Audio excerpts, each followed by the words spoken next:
Bashkia e Vlorës ka propozuar miratimin e një harte të re parkimi me pagesë në disa nga rrugët dhe sheshet kryesore të qytetit të Vlorës. Sipas projektvendimit, tarifa bazë do të jetë 50 lekë në orë në shumicën e akseve kryesore, ndërsa në sheshe aplikohet tarifa sipas kuzgjatjes me 10 minuta falas dhe deri në 500 lekë për qëndrimet më të gjata.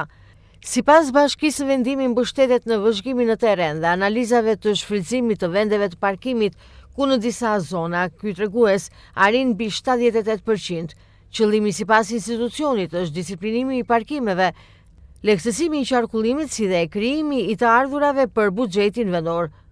Megjithatë, iniciativa ka hapur debate për shkak të gjendjes aktuale të infrastrukturës në Vlorë, pothuajse në të gjitha rrugët kryesore dhe ato dytësore të qytetit janë të hapura për shkak të punimeve të ujësjelljes kanalizimeve, me asfaltime të pjesshme dhe trafik të rënduar.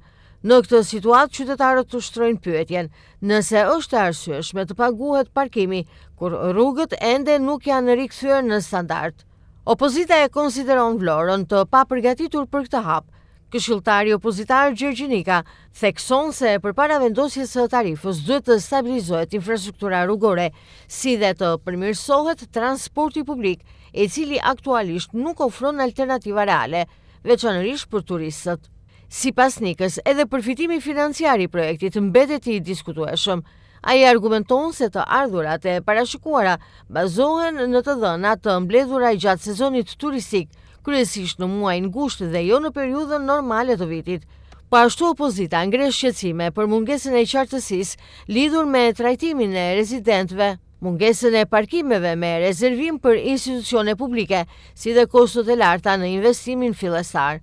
Parkimi me pagesë është një praktike e zakonshme në qytetet moderne, por për të qenë efektiv kërkon infrastrukturë funksionale dhe alternativa reale lëvizjeje.